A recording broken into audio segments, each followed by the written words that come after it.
Muy bien, buenos días a todos, a todas, donde estemos, más tarde, más tempranito. Hoy estamos acá en nuestra segunda reunión de organización, de planificación de nuestra colecta del 16 de diciembre. Si recuerdan el cronograma, hoy vamos a hablar de criterios de elegibilidad de donantes, cómo lograr, digamos, los mejores métodos, los mejores caminos para lograr donantes seguros, ¿sí?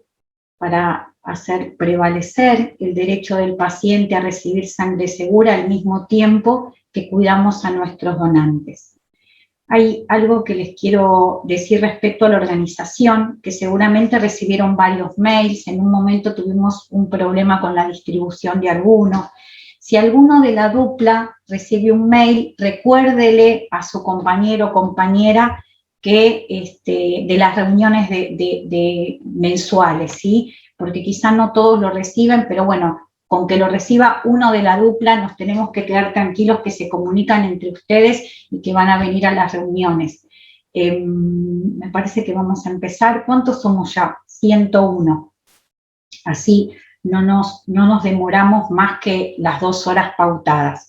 Muchas gracias por estar acá, por el esfuerzo de un sábado a la mañana conectarse tempranito para que nuestra colecta salga lo mejor posible y sobre todo que nos quede un aprendizaje significativo para que lo que conversemos acá, lo que aprendamos, lo que discutamos, lo que reflexionemos, nos sirva no solo para la colecta del 16 de diciembre, sino todas las colectas por venir, todas las jornadas de donación por venir. Voy a compartir mi pantalla. Les voy a pedir que nos tomemos 2 minutos para buscar una hoja cualquiera, en blanco, una libreta, un papel, cualquier cosa que tengan cerca o en el mismo teléfono, los que están viajando o en la calle, en una computadora, donde quieran, tomen una hoja y una lapicera o un lápiz, porque vamos a hacer un pequeño taller. Esta pantalla ven una hoja que tiene 4 cuadrantes, entonces vamos a dividir la hoja en 4 cuadrantes y vamos a numerar cada cuadrante. Y la vamos a usar esta hoja durante estas 2 horas que vamos a compartir juntos. Y resulta que hoy vamos a empezar este taller con una posibilidad muy especial. Vamos a empezar escuchando una dramatización, un sociograma, una conversación entre 2 donantes, una donante y una promotora, respecto a qué sienten cuando los bancos de sangre decidimos por qué pueden o no pueden donar los donantes. Entonces vamos a escuchar, vamos a verlas, son Marita y Romina. Acá vamos a ver la escena 1 y sobre eso vamos a pensar.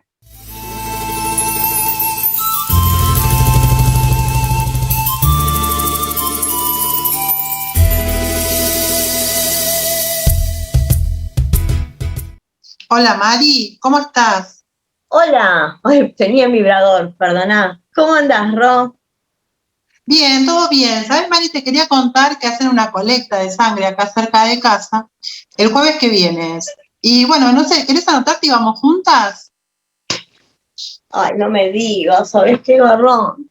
Vos sabés que fui hace re poco, hace un tiempo ya, viste que yo donaba. Y bueno, viste que soy diabética. Y antes me dejaban y ahora nada, no sabés, me dijeron de una que no. No me dejaron ni dar explicaciones, así que me vine re mal y nada, un garrón. Me vine re desilusionada. No, qué raro, porque mi prima es diabética y el año pasado ella fue a donar conmigo y donó sin problemas. ¿Estás segura? ¿Quién te dijo que no? Sí, estoy segura, re. En el hospital, ¿viste? Pasando el puente, cerca de casa. Pero no sabés, o sea, ni siquiera me dieron chance a poder explicar algo. Me quedé re mal. Es tan lindo salvar vidas que te digan así de un día para el otro. No, me quedé re mal, así que la verdad que No. Tienes que volver a preguntar. No, deja, ya la verdad es que volver de vuelta, uno te dice una cosa, otro te dice otra. La verdad que lo voy a dejar así. Gracias, Ro. En otro momento, para otra cosa, te podré ayudar. Bueno, te mando un beso. Gracias. Re desilusionada, perdón. Chao. Bien. Bueno. Vimos esta conversación entre Marita y Romina, ¿no? Gracias, Marita y Romina, por recrear de alguna forma lo que nos pasa a todos, casi todos los días. Las conversaciones que tenemos con los donantes, o los donantes entre ellos, o los donantes y los promotores. Entonces, en el primer cuadrante, los invito y me invito a mí misma a reflexionar sobre lo que vimos. ¿Qué nos atravesó? ¿Si vivimos lo mismo? ¿Qué sentimientos nos despierta esta conversación de la que fuimos testigos? ¿Y qué pensamos que podemos hacer para mejorar ese sentimiento de confusión, quizá de tristeza o de frustración que sienten nuestros donantes cuando suceden estas cosas? Nos tomamos 3 minutos y vamos con esta consigna. En el cuadrante 1 de la escena 1, una reflexión sobre lo que vimos y qué pensamos que podríamos hacer para que esta conversación no suceda. Muy bien. Bueno, no sé a ustedes, pero a mí esta conversación me llevó a pensar en los derechos del donante, ¿no?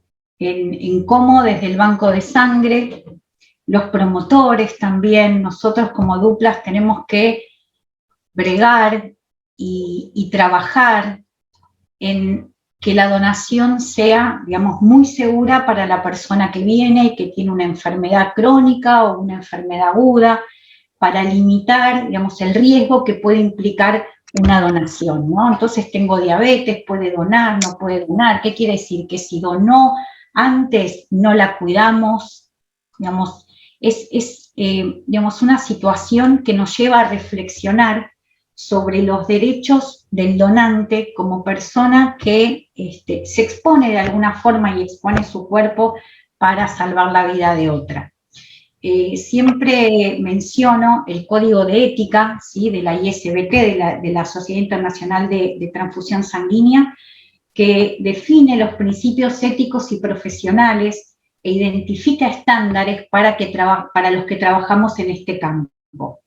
Todos a esta altura ya sabemos que la sangre es un producto médico de origen humano y que la disponibilidad depende de la contribución de un donante, de una persona que dona a beneficio de otros sin ningún beneficio físico para él mismo. Por lo tanto, sabemos que es muy importante que se respete la contribución de los donantes y que se tomen todas las medidas razonables para proteger su salud. Y dentro de las medidas, perdón que me están escribiendo que no pueden entrar a la reunión, voy a silenciar mi teléfono, ahí vamos. En realidad medidas para proteger su salud y también medidas óptimas para garantizar que los productos derivados de la donación, ¿sí?, se utilicen de manera adecuada y equitativa para los pacientes. Los principios éticos relativos a los donantes que están acá generalizados, pero que está muy bien que reflexionemos sobre lo que les debemos ofrecer, ¿sí?, incluyen la autonomía, incluyen la dignidad del donante, que debe respetarse en todo momento. El donante, vuelvo a repetir, no se beneficia físicamente de la donación y por lo tanto es fundamental que se exponga al menor daño posible conforme a este principio, que es el cuarto, que es el principio de no maleficencia. Digamos, tiene que firmar en todos los casos un consentimiento informado que debe incluir cuáles son los riesgos de la donación, aquellos riesgos que conocemos, ¿no? Incluyendo también si, por ejemplo, vamos a utilizar la sangre con fines de investigación, con fines docentes, ¿sí?, o con fines, por ejemplo, no sé, si usamos la sangre de ese donante para fabricar o producir reactivos, también el donante debe estar informado. Debe saber qué vamos a hacer con su sangre y debe saber también que cualquier alteración que encontremos en su sangre va a ser oportunamente comunicada. Otro aspecto importante del consentimiento informado es que tenemos que asegurar la confidencialidad de sus datos y ante el receptor en todo momento. Entonces, digamos, creo que lo que escuchamos recién nos lleva a pensar, ok, debo conocer cuáles son los derechos del donante para hacerlo prevalecer en todos los casos. Primero, la salud del paciente y la salud del donante. Otra reflexión que nos lleva a esta escena es la falta de armonización de los criterios de elegibilidad entre los bancos, ¿no? No solamente entre los bancos de sangre y los sistemas de sangre de distintos países, sino también, como expresó Romina y Marita, o sea, dentro de una misma ciudad, de una misma región, en algunos bancos nos aceptan con algunos criterios que en otros los difieren. Y en esto de la necesidad de armonizar los criterios de elegibilidad para bajar la confusión que le ofrecemos, digamos, a los donantes y a los promotores, es bueno pensar en qué basamos las decisiones para diseñar la entrevista al donante. Ustedes bien saben que cuando viene el donante lo primero que se hace es hacer una entrevista de elegibilidad. Esa entrevista tiene preguntas tendientes a proteger lo que hablamos recién, a proteger los derechos del paciente y los derechos del donante, tendientes a hacer preguntas que cuiden la salud del donante y que cuiden la salud del paciente. ¿Cómo se diseña esa entrevista? ¿Cuál es hay un método muy establecido de cómo tenemos que elegir qué preguntas vamos a hacer? Lo primero que tenemos que ir a revisar, que en realidad no ocurre en el banco, sino ocurre en el sistema nacional, en el Estado, quienes definen cuáles son las regulaciones, las normativas vigentes, es qué hay escrito sobre eso. ¿Cuál es la evidencia científica disponible respecto a un tema en particular, por ejemplo, la diabetes? Hay que ver qué se hace en otros países, ¿no? Porque uno puede adoptar, ¿sí?, guías internacionales, y digo adoptar, adaptar y no adoptar, ¿sí? Porque uno las tiene, los países las tienen que adaptar a las situaciones locales, ¿sí? No es lo mismo la prevalencia de anemia en un país que en otro, y entonces uno debe enfocarse en las características de la población para definir las guías locales.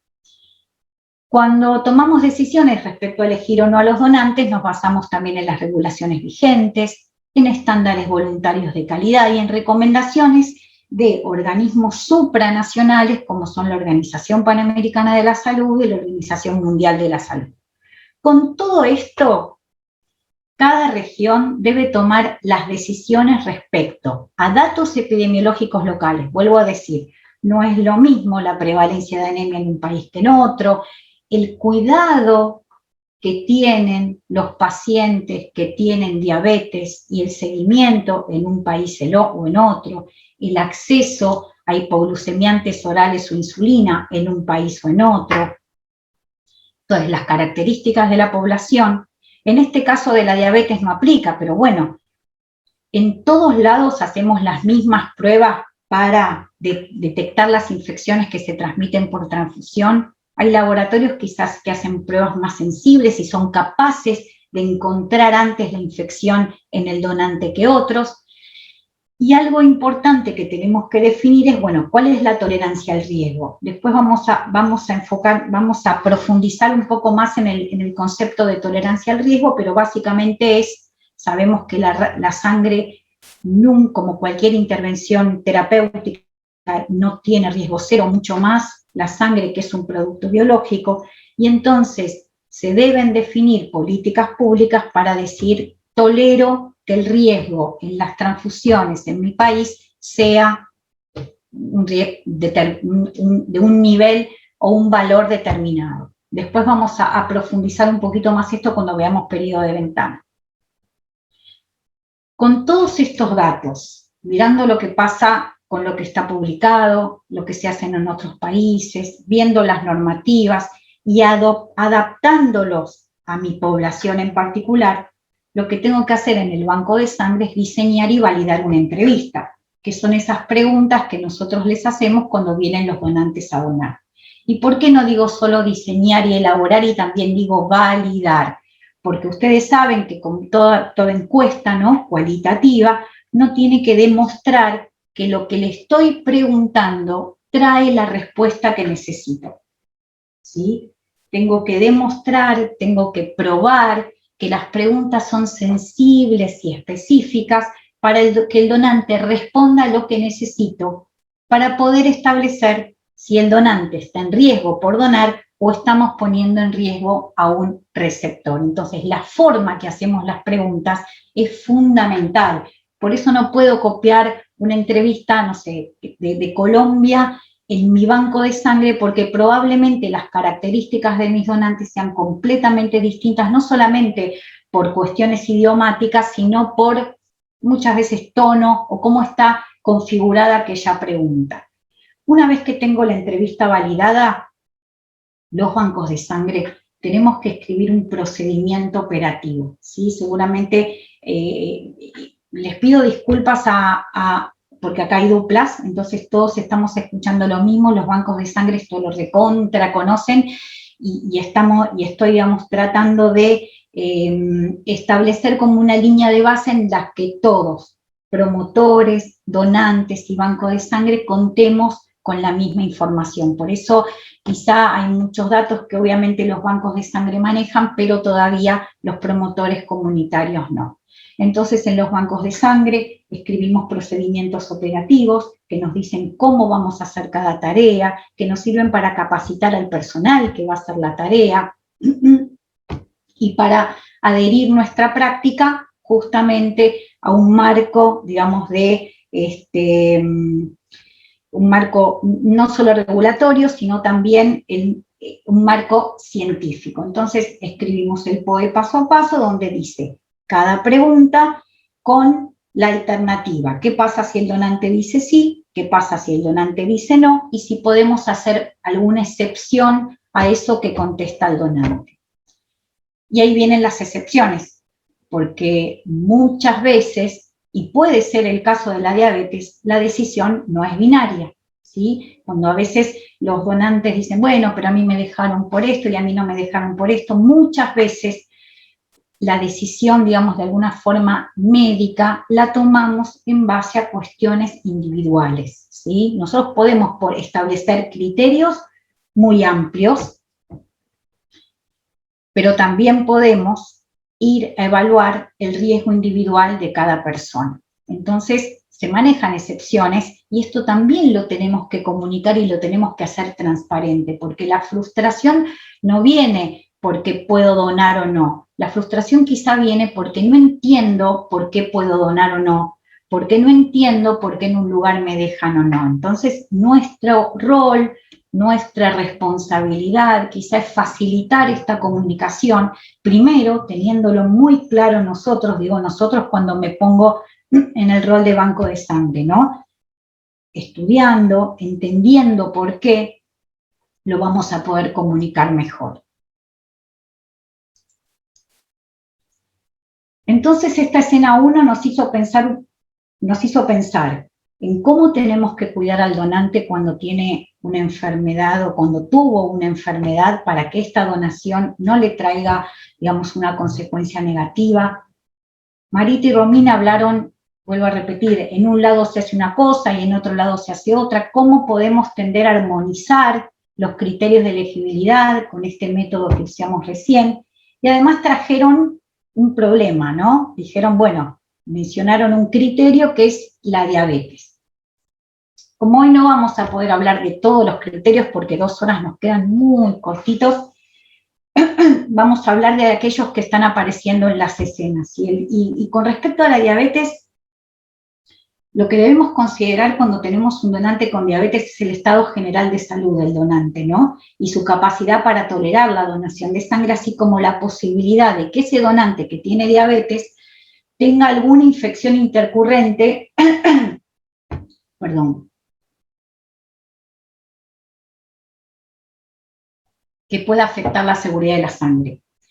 ¿Por qué? Porque la diabetes frecuentemente se asocia con complicaciones de larga duración, ¿no? que causan daños y fallas funcionales en varios órganos, en distintos, obviamente, grados de severidad, que puede incluir los ojos, los riñones, el corazón, los nervios periféricos. Entonces, esta retinopatía, nefropatía y la neuropatía pueden considerarse, digamos, expresiones de los cambios morfológicos que ocurren en la microcirculación, pero que nosotros no los vemos ni los podemos evaluar. Pueden tener miocardiopatía. Entonces, nosotros decimos, bueno, ¿hace falta que un donante del cual no sabemos si está adecuadamente controlado, exponerlo a una donación de sangre?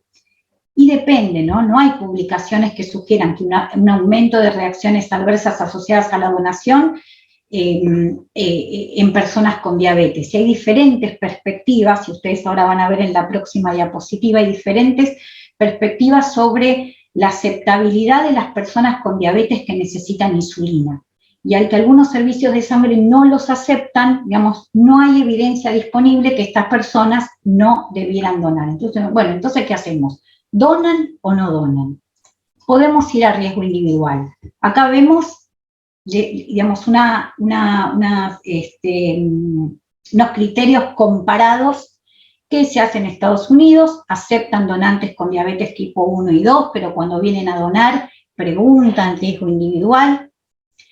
Tanto en Inglaterra como en Australia, en Canadá, las guías de OMS de 2012, que son las últimas que salieron, de OPS 2009 son las últimas que salieron, pero ahora se están actualizando, no aceptan donantes con diabetes tipo 1, sí aceptan donantes con diabetes tipo 2, siempre y cuando esté controlada, y la Comunidad Europea no acepta donantes con diabetes, así como en general, hacen excepciones bajo riesgo individual. Las recomendaciones que digamos que voy a poner acá, digamos, o voy a exponer de alguna forma, no son la verdad absoluta. Y cada país, cada región tiene sus regulaciones, sus normativas, su epidemiología y tomará la decisión en función de ello. Esto no es, digamos, no estamos, y esto quiero que quede clarísimo porque también ustedes lo vieron en el acuerdo, no estamos definiendo criterios de selección para la colecta del 16 de diciembre. Esto es solo una instancia educativa y de reflexión. Cada banco, por supuesto, se va a guiar por sus procedimientos operativos y por su entrevista vigente. Lo que estamos haciendo ahora es aprovechar que estamos todos juntos organizando una colecta el 16 de diciembre para reflexionar sobre algunos temas que nos convocan y también nos preocupan. ¿Sí? Esto me interesa que quede muy claro, esto no significa que haya que hacerlo en la colecta del 16, ni mucho menos, ni que haya que adoptar esto en sus bancos, digamos. Es una instancia meramente de reflexión y educativa. Entonces, la mayoría de las guías aceptan personas con diabetes mellitus, ¿vieron? Bueno, no lo dije, pero bueno, asumo que quizá todos conocemos que hay una diabetes tipo 1, que es la insulino dependiente, y la diabetes tipo 2, que se maneja con hipoglucemiantes orales y a veces solo con medicación y ejercicio, que esté bien controlada, que reciben medicación oral siempre que no tengan antecedentes de hipotensión ortostática, es decir, de que les baje la presión, ni evidencia de infección, neuropatía o enfermedad vascular, en particular úlceras periféricas. Vamos a diferir en forma permanente a las personas que alguna vez utilizaron insulina bovina, porque recuerdan que una época que digamos, había riesgo de infección con el Creutzfeldt-Jakob, que es el virus de la vaca loca, y a personas con complicaciones de la diabetes que tienen obviamente afectación multiorgánica. Igual desde 1998 ya esta insulina no se usa más, pero bueno, los estándares quedaron así. Hay algo importante que a veces no tenemos mucha conciencia o no aconsejamos al donante que tiene diabetes, es que le comunique a su médico, ¿sí?, que donó sangre porque hay una evaluación que hacen los médicos, los médicos clínicos que siguen a los pacientes con diabetes, que es la medición de la hemoglobina glicosilada. La hemoglobina glicosilada le sirve a los médicos para ver cómo está, digamos, cómo está manejando ese paciente la insulina y la glucosa, ¿sí? La glucosa excedente de alguna forma se pega al glóbulo rojo y el médico le sirve ver cómo fue 3 meses atrás, hacia 3 meses atrás, cómo fue, digamos, la evolución de la diabetes de ese paciente. Si nosotros le sacamos 450 mililitros de sangre, nos llevamos un montón de glóbulos rojos con hemoglobina glicosilada, y si el paciente al día siguiente se hace una prueba,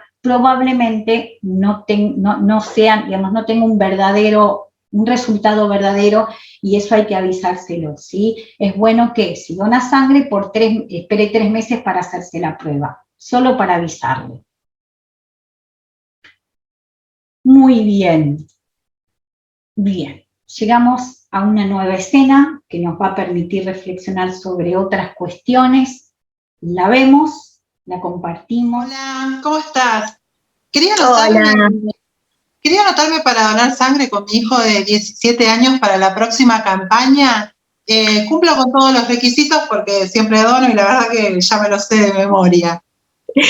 Bueno, gracias. Primero te súper agradezco, pero bueno, te voy a dar unas hojitas para que leas y releas porque hubieron algunos cambios en este último tiempo y, bueno, cambiaron la edad de los chicos, se puede donar a partir de los 18 y también el periodo entre donación y donación. Así que, nada, ¿qué edad tiene tu hijo, me dijiste? No, 17, pero ¿cómo? ¿Y eso por qué? Él siempre viene feliz a donar, es más, tiene charlas en el colegio de donación de sangre, donó hace 5 meses conmigo, no entiendo por qué.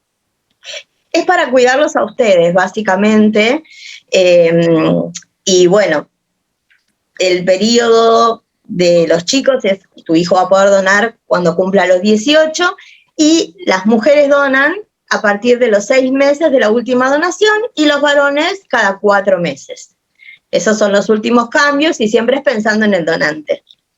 Claro, pero al final la verdad que no se entiende porque uno se acomoda todo para venir, querer ayudar y lo único que uno ve del otro lado son trabas. La verdad que sí, ya no dan ganas de donar. Y además se ve que no necesitan tanto como dicen. En otros lugares te dejan donar cada 2 meses, cada 3 meses, te aceptan con 16 años con el consentimiento de los papás.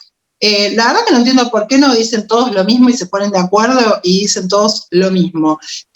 Además, otra cosa, me decís, es para cuidarlos a ustedes. ¿Y qué? ¿Antes entonces no nos cuidaban cuando nos dejaban donar más seguido y podían donar con 16 años? No, no es eso, es que no te vayas enojada. Yo te digo que para todo hay una explicación y la verdad es que los queremos cuidar, pero no te enojes. No, la verdad yo te entiendo, pero no creo que vuelva a intentarlo. Igual te agradezco. Gracias. Gracias a vos. Bueno, gracias Marita, gracias Romy otra vez por traernos esto que también es un problema de todos los días, ¿no? Los que trabajamos en los bancos de sangre, los que son donantes y promotores, nos pasa siempre y entonces nos vamos a tomar 3 minutos otra vez para pensar qué nos trajo esta escena, si nos sucede en la cotidianeidad y cómo pensamos que podemos remediar este disconfort de nuestros donantes. 3 minutos. En el cuadrante 2 de esa hojita que iniciaron hace un ratito. Bien, vamos a seguir. Y bueno, indudablemente esta escena trae, ¿no?, el tema de la edad mínima para donar. Pueden donar los adolescentes, pueden donar las personas que tienen menos de 18 años.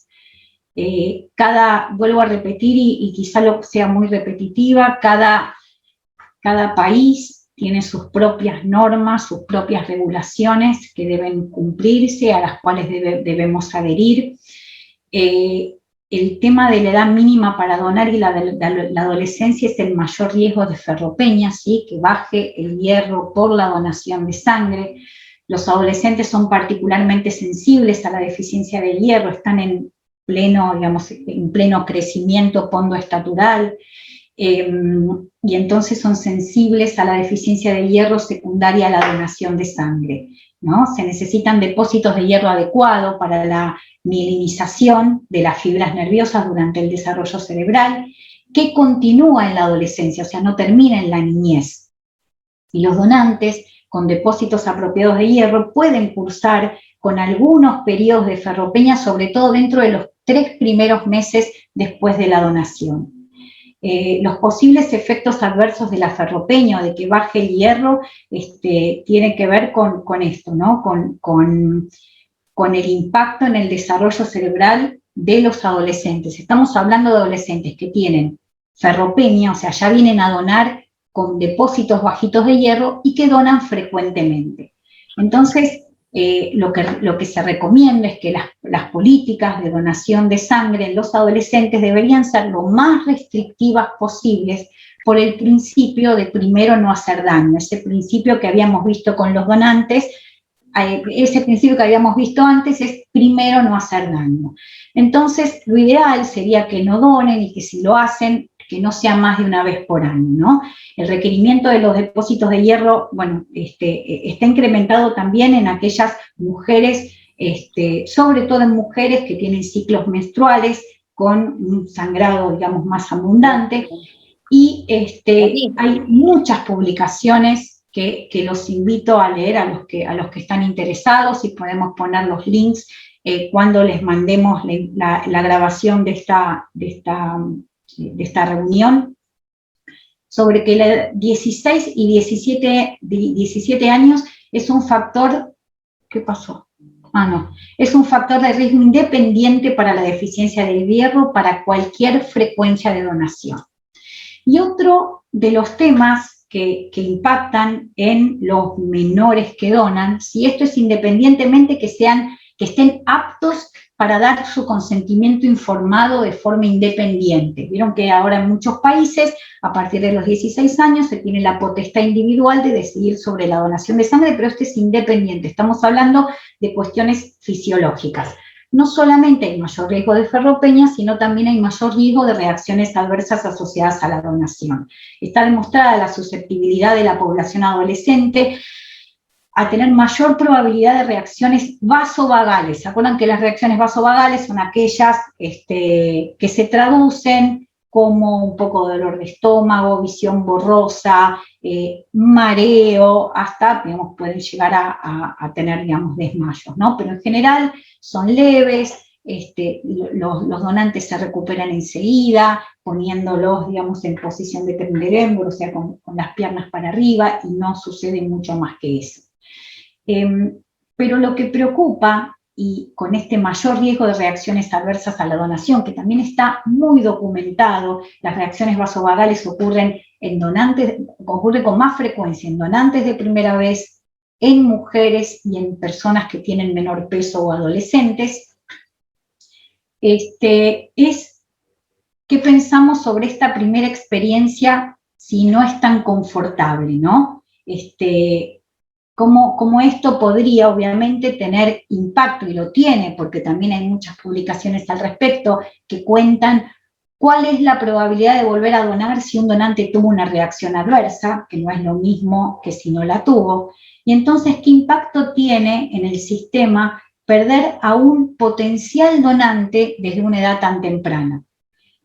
Por eso ahora las recomendaciones, y hay bastante bibliografía, dicen que debería establecerse la edad mínima para donar en los 18 años, pero no dejar de incluir en las actividades de promoción de la donación a poblaciones adolescentes, ¿no? De modo que incorporen conceptos de la donación de sangre a muy temprana edad, y que cuando cumplan 18 años no solamente vayan a donar, sino puedan hacer digamos, convertirse en promotores de los lugares donde vayan a trabajar, a estudiar o donde interactúen. Entonces, que no puedan donar a los 18 no significa que no podamos seguir involucrándonos en actividades de promoción de la donación y hacer programas de donar sangre en la escuela. Hay muchos países que aceptan desde los 16 años, otros que ponen el límite en 17, pero cuando ponen el límite en 17, el límite inferior de peso debe ser 65. Vuelvo a decir, la edad es uno de los principales predictores de reacciones vasovagales en donantes jóvenes, no solo de 18, sino hasta 25 años. Y entonces se propone que el volumen de recolección, ¿sí?, de que el volumen que nosotros tomamos se ajuste a la volemia calculada, de modo de garantizar que no vamos a promover o que suceda una reacción vasovagal en estos donantes. Este es un nomograma, ¿sí? Un nomograma es una tabla de doble entrada, se ve un poquito chiquito, pero cuando tenga, no, ustedes no lo ven chiquito, pues seguramente, claro, estamos en las computadoras, no estamos en un salón. Entonces ustedes pueden ver que tiene, digamos, la parte gris, que es, que son, digamos, aquellas situaciones en que, por ejemplo, un donante pesa, mide 1,50 y mide 1,50 m, ese donante no podría donar o deberíamos ajustarle el volumen que le vamos a sacar en función de la volemia. ¿Por qué digo eso? Porque el volumen que extraemos no debe superar el 15% de la volemia. Es decir, de toda la volemia, de todo el volumen de sangre que tengo en el organismo, la sangre que sacamos los bancos de sangre no debe exceder el 15%. En términos generales sabemos que más o menos una volemia de un adulto que pesa 50 kilos son 3.500 mililitros, ¿sí? Por eso nosotros le sacamos 450 mililitros más menos 10, ¿sí? Más los 35 o 30 o 45 mililitros que usamos para las determinaciones analíticas. Entonces podemos, sí, pensar en atender donantes que tengan 16 o 17 años, siempre y cuando podamos ajustar el volumen que extraemos a la volemia del donante para minimizar la probabilidad de reacciones vasovagales. Entonces, quizá para concluir, podemos decir respecto de la edad que la adolescencia tiene mayor riesgo de ferropenia y mayor riesgo de reacciones adversas a la donación. Que se recomendaría, ¿sí?, en general, una edad mínima para donar de 18 años. Vuelvo a repetir, esto no es una verdad absoluta, ni proponemos que se adopte en todos los países y en todos los bancos. Cada dupla tiene que regirse por los procedimientos, por las regulaciones y las normativas vigentes en cada uno de los países. Y se podría permitir donantes de 16 y 17 años si se evalúan los criterios físicos, hematológicos, y el donante puede dar autónomamente su consentimiento informado para la donación, balanceando, ¿no?, esta decisión de incrementar el pool de donantes jóvenes versus el riesgo de exponer a adolescentes a reacciones vasovagales y el depósito y el impacto en los depósitos de hierro. Nosotros en realidad queremos una ciudadanía bien informada, con mucha motivación para poder donar, entendiendo cuáles son los riesgos y los beneficios, y convertirlo en donante, no solamente que done cuando vamos a hacer esa campaña en la escuela, sino que sea un donante habitual y frecuente por el resto de su vida. Marita y Romina también abordaron el tema de la frecuencia entre las donaciones, y acá vuelve a aparecer el tema de la ferropenia. Cuando nosotros tomamos una unidad de sangre, estamos extrayendo al donante 250 miligramos de hierro. Para mí es importante que todos entendamos que el 95% del hierro, ¿sí?, para sintetizar, o para lo que nosotros llamamos eritropoyesis, para generar nuevos glóbulos rojos, viene de la destrucción de los glóbulos rojos que tenemos circulando, ¿sí? Los glóbulos rojos tienen una vida media. Una vez que se destruyen en el vaso, liberan hierro, y con ese hierro la médula ósea fabrica nuevos glóbulos rojos. El 95% de hierro proviene de los glóbulos rojos que se destruyen. Solo un 5% proviene de la dieta. Entonces, cuando estamos sacando una unidad de sangre, estamos sacando 250 miligramos de hierro de la circulación. No vamos a ver esto profundamente, pero solo le quiero dejar este concepto. Nosotros cuando viene un donante, ¿se acuerda? Le medimos el hematocrito, la hemoglobina, para ver cómo está de glóbulos rojos. No le medimos cómo tiene los depósitos de hierro. Si un donante se encuentra en esta situación, una mujer, un varón, una mujer, un varón, esto es 120 miligramos por decilitro de hemoglobina, tiene una hemoglobina normal, pero ya tiene afectados los depósitos de hierro. ¿Qué quiere decir?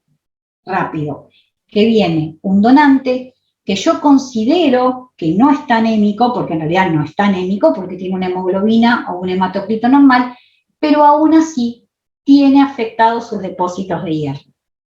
¿Sí? Entonces, tenemos que ser muy cuidadosos en las poblaciones que tomamos para donar sangre, y tenemos que ser muy cuidadosos en los instrumentos en los que medimos hematocrito y hemoglobina y en las balanzas de extracción que nos indican el volumen que estamos extrayendo.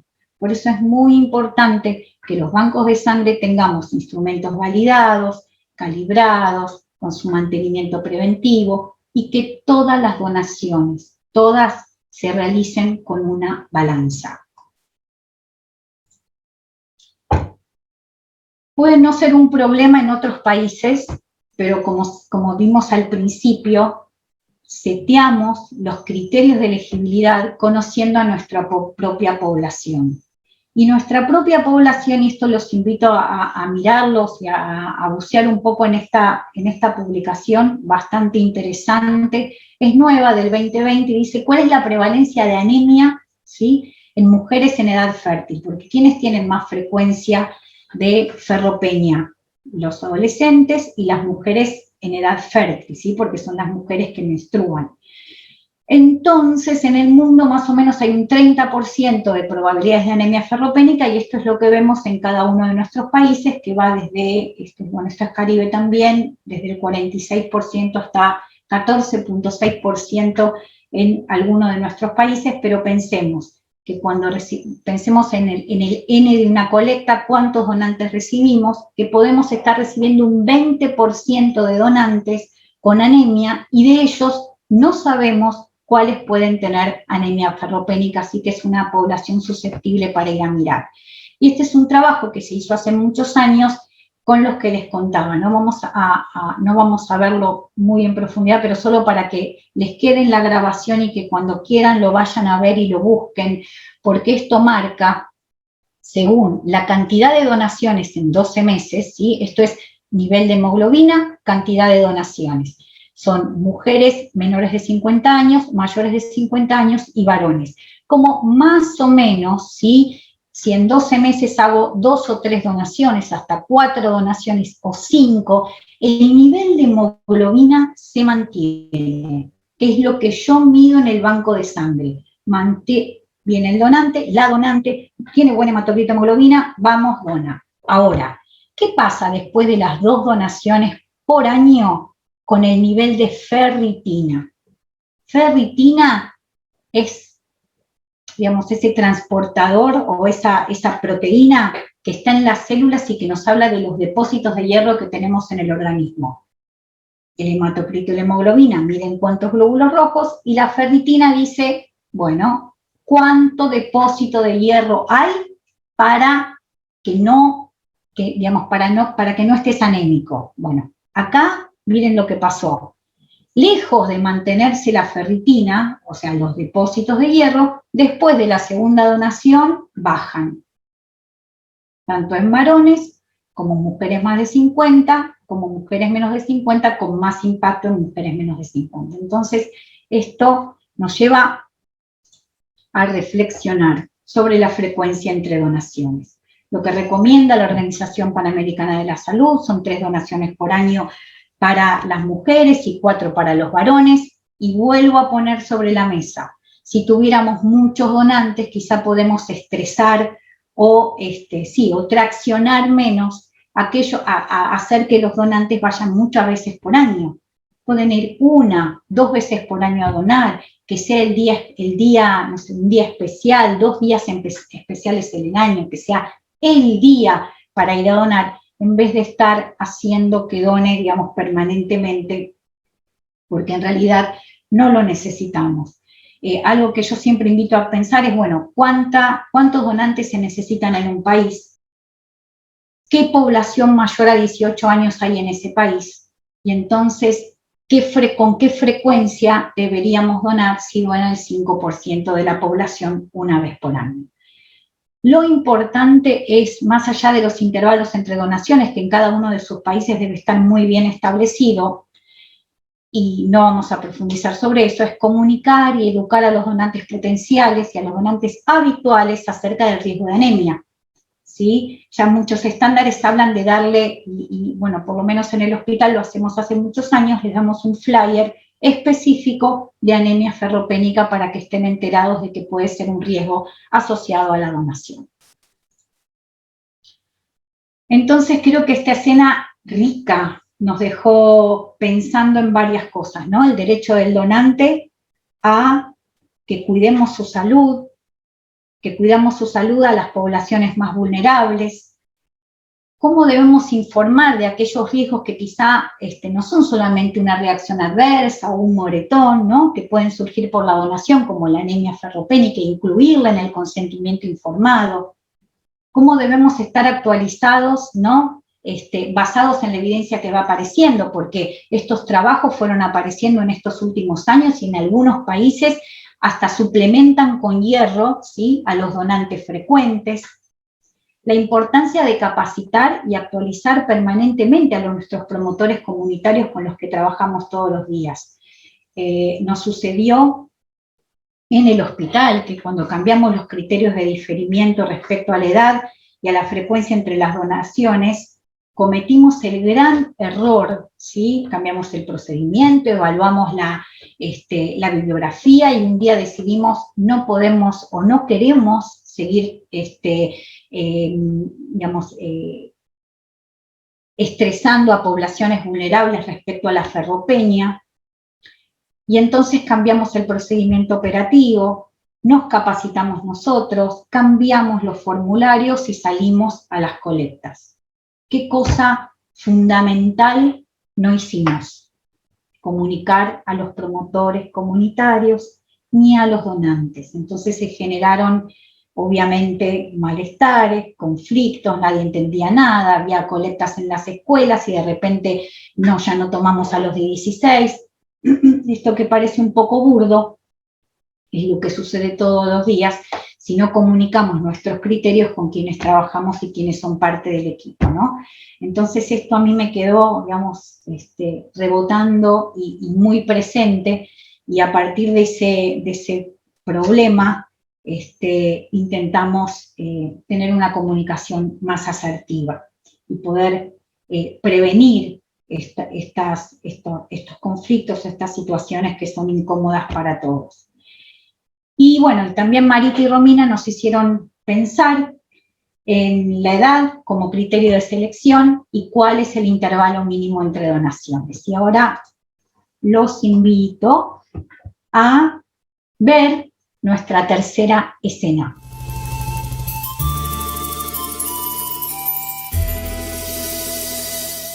Hola, ¿cómo te fue? ¿Ya donaste?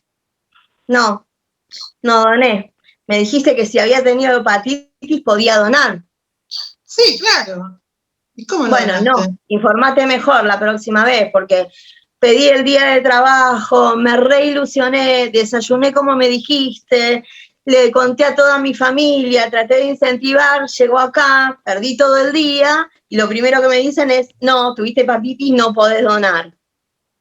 No, pero la verdad que no sé qué decirte, me dejaste helada. Yo consulté con los médicos y la verdad que nunca hubo problema, o sea, podés donar. Déjame que pregunto, que voy a averiguar qué pasó, pero seguro No, que hay una explicación. ya me dijeron que tengo que hacerme una serie de estudios, otro día para libre de trabajo no me van a dar, por más que me hagan el papelito. Y la verdad te sacan las ganas, porque uno te dice una cosa, otro te dice otra, yo me ocupé de preguntarte antes. No, la verdad que no, estoy re desilusionada. Déjalo así. Gracias, igual. Bueno, ya vamos completando el tercer cuadrante y lo mismo, ¿no? ¿Qué pensamos de lo que le sucedió, de lo que sucede? Y cómo pensamos que podemos mejorar o evitar esta situación de disconformidad. Bueno, yo creo que esta escena, la escena 3, nos trae otra perspectiva, ¿no? Cuando hablamos del riesgo de infecciones, estamos hablando más del paciente, del riesgo que puede implicar la transmisión de una infección en el paciente. Y entonces cuando pensamos, bueno, ¿quién es nuestro paciente? También pensamos en sus derechos, ¿no?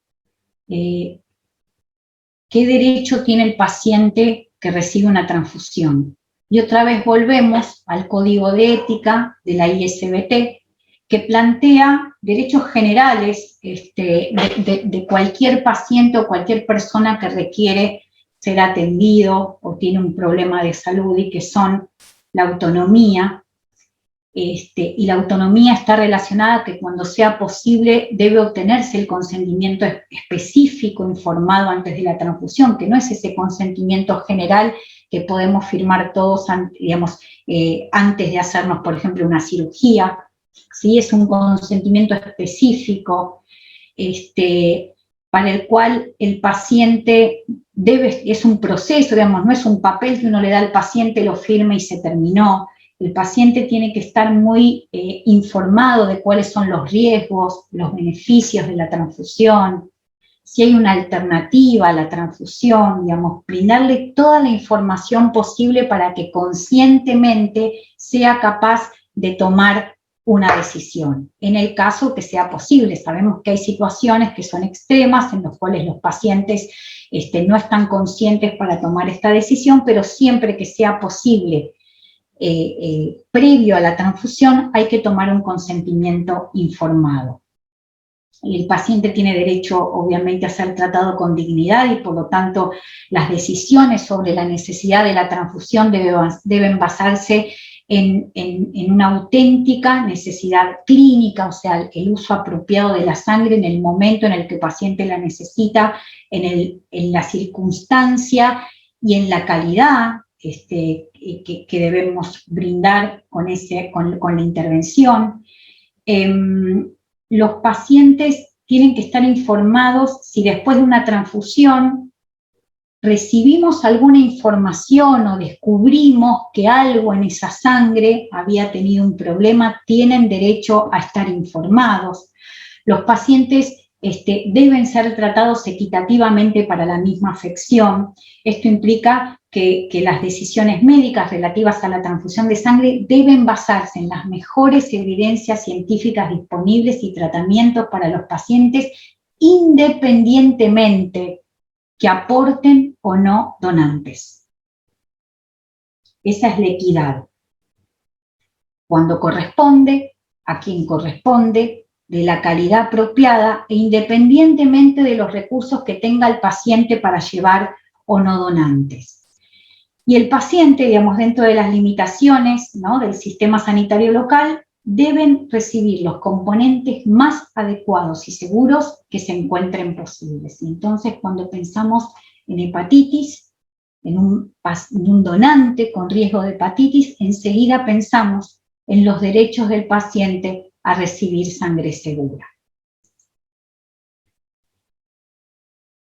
Cuando pensamos en la seguridad de la sangre, digamos, hay como un marco teórico, ¿sí?, que de alguna forma nos abraza a los sistemas de sangre que toman las decisiones respecto a qué donante dona o no para hacer prevalecer el derecho del paciente a recibir sangre segura. ¿Cómo se toman las decisiones basadas en el riesgo?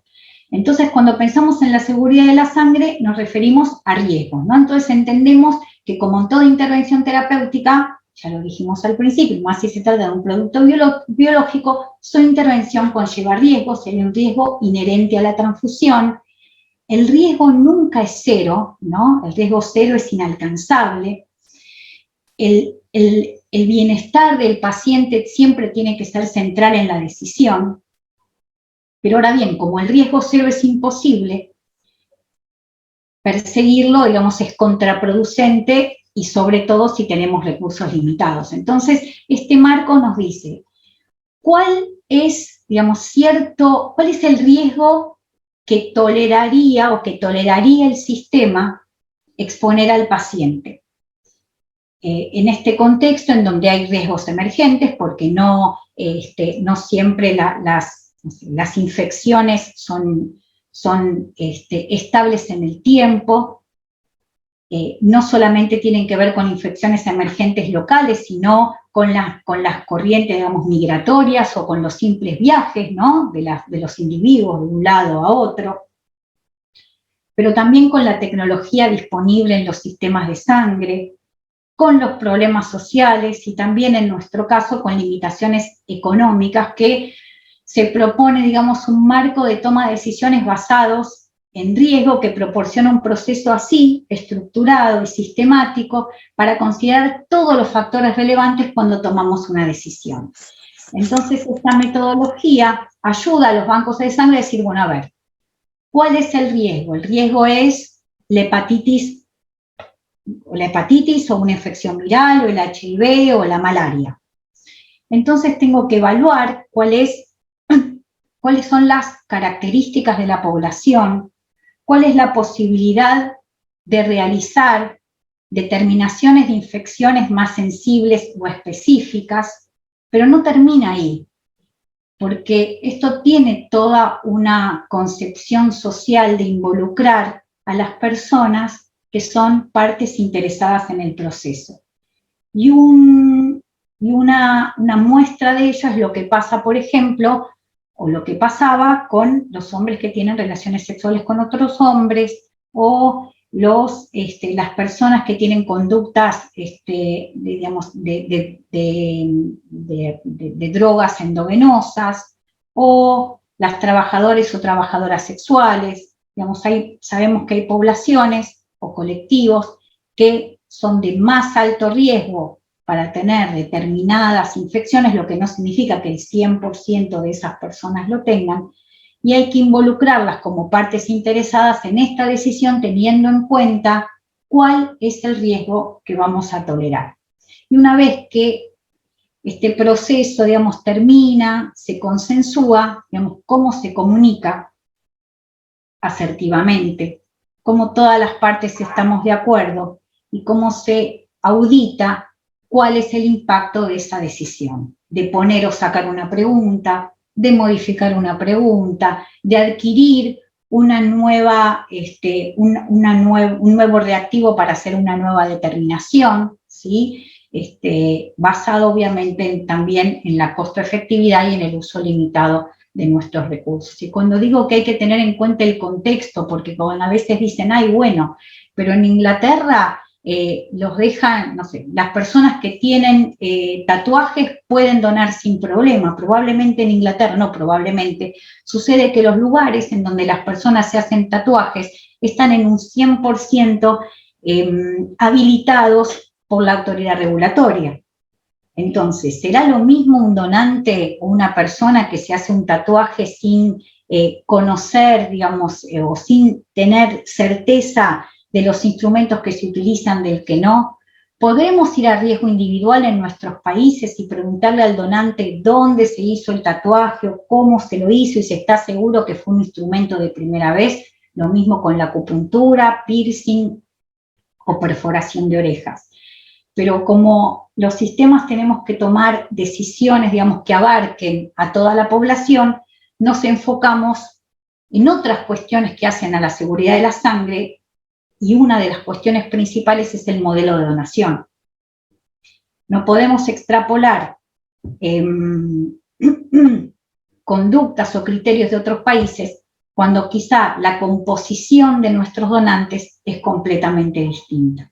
Esto, digamos, también está accesible para todos, es el suministro de sangre para transfusión en América y en Caribe. Esto sacó la Organización Panamericana de la Salud en el año 2020, en donde en nuestros países todavía prevalece, o por lo menos hay una fuerte composición mixta del perfil de nuestros donantes. Y como vimos en la reunión anterior, aquellos donantes que son de reposición, que son presionados, tienen más alta prevalencia de infecciones transmisibles. ¿Sí? Acá están nuestros países, más o menos globalmente un 46% de nuestros donantes son donantes voluntarios, el resto son donantes de reposición, y algunos países tienen tasas muchísimo más bajas y otros un poco más altas. Entonces las decisiones deben estar también tomadas en relación a las características de nuestros donantes, en relación a la motivación para ir a donar. Y el otro tema que ponemos sobre la mesa cuando tomamos decisiones locales en base a qué, es el perro del vecino, pero bueno, seguimos, espero que se escuche bien.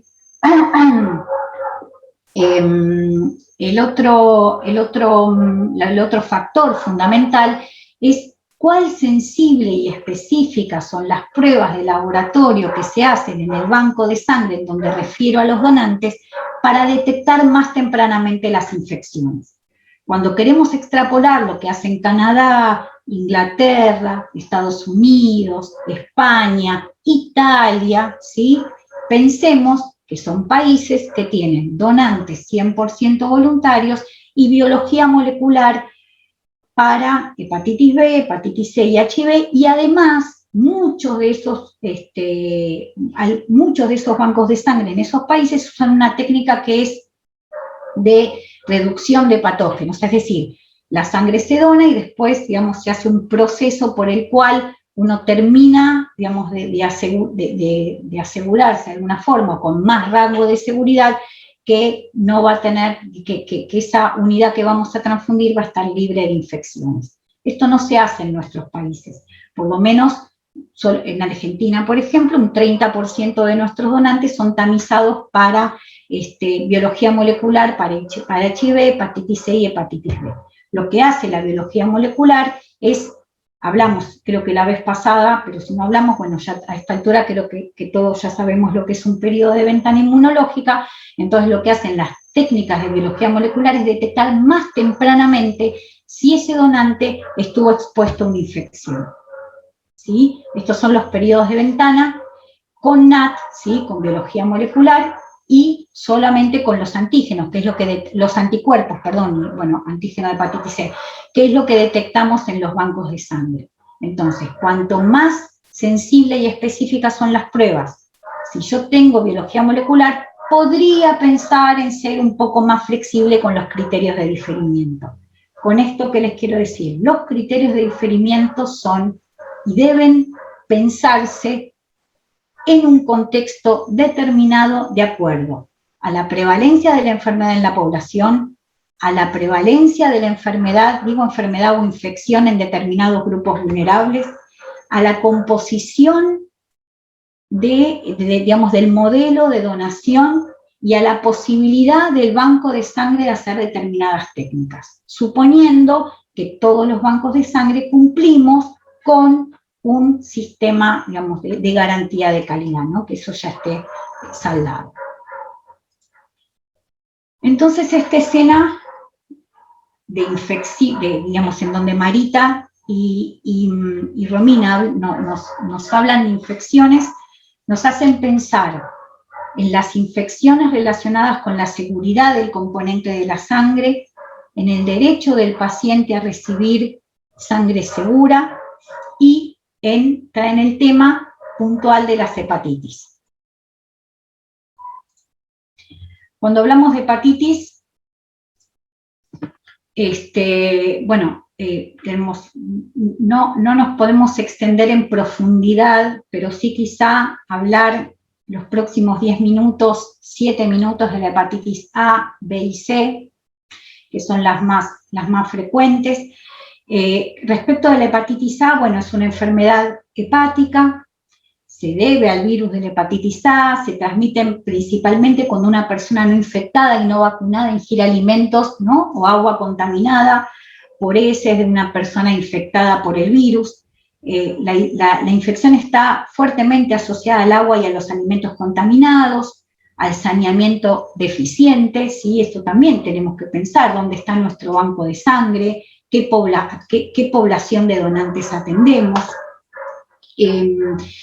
También está relacionada con relaciones sexuales, con hombre que tiene sexo con hombre y con usuarios de drogas endovenosas. Digamos, a diferencia de la hepatitis B y la hepatitis C, la hepatitis A no causa hepatopatía crónica y rara vez, digamos, es mortal, ¿no? Es más leve. Pero sí puede ocasionar síntomas y puede llevar a una hepatitis fulminante. Todo esto lo digo porque a veces cuando nuestros donantes se sienten frustrados por no poder donar, debemos explicarles todo esto, ¿no? Debemos conocer cuáles son las infecciones que se pueden transmitir por la sangre, cuáles no, con qué impacto y qué le puede suceder a los pacientes si esto se transmite. El periodo de incubación de una hepatitis A es 24 o 28 días, y hay un periodo, digamos, de viremia con altos niveles de virus circulando.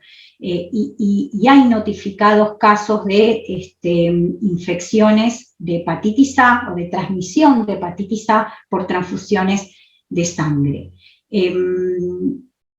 Entonces, nosotros recomendamos, y esto se recomienda, digamos, también a nivel mundial, en Argentina nosotros diferimos a los donantes potenciales que refieren a haber padecido hepatitis sin poder especificar el tipo después de los 11 años. Es decir, cualquier persona que tuvo hepatitis antes de los 11 años, dado que la mayoría de las hepatitis virales antes de los 11 años es hepatitis A, aquellos individuos que tienen hepatitis antes de los 11 años los dejamos donar pensando que es una hepatitis A. Y también si hay certeza documentada que la hepatitis que se tuvo después de los 11 años es hepatitis A. Si un donante tuvo hepatitis A y está recontradocumentado, se lo puede dejar donar después de 6 meses de haberse recuperado. Y esto es lo que sucede con un individuo, digamos, con un conviviente de un individuo afectado, porque a veces viene el donante y dice, yo tuve hepatitis, pero muchas veces viene y dice, vivo o viví con alguien que tuvo hepatitis, o vivo o viví con alguien, digamos, con mi pareja, digamos, afectada de hepatitis A.